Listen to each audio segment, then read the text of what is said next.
السلام علیکم، امید ہے آپ سب ٹھیک ہوں گے۔ آج ہم نے جماعت ہفتم کا سبق نمبر 16 جس کا عنوان سفر نامہ ترکی ہے کرنا ہے۔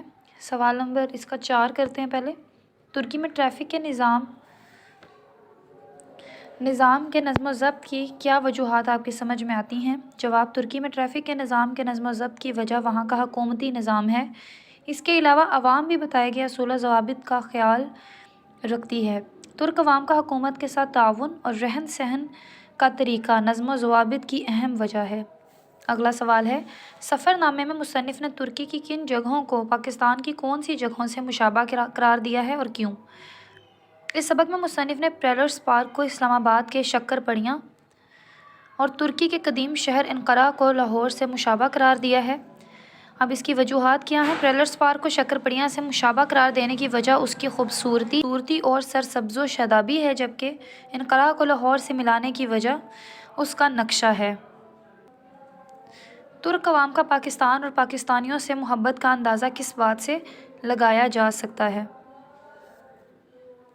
ترک عوام کا پاکستان اور پاکستانیوں سے محبت کا اندازہ ان کے خلوص و محبت اور استقبالیہ انداز سے لگایا جا سکتا ہے۔ اس سفر نامے میں ترکی کے کن روایتی کھانوں کا تذکرہ کیا ہے اور ان کی خاصیت کیا ہے؟ اس سفر نامے میں ترکی کی خاص سوغات جوکم، جو کہ میٹھا گوشت ہوتا ہے، فلافل کبابوں کی ایک قسم کا تذکرہ ہوا ہے۔ ترکی میں کئی قسم کے کباب ہوتے ہیں، لیکن ہر ایک کا مزہ الگ ہوتا ہے۔ اس سفر میں مصنف کے ہمراہ اور کون سے افراد تھے؟ نام لکھیے۔ اس سفر میں مصنف کے ہمراہ ان کے 2 دوست بٹ صاحب اور خان صاحب تھے۔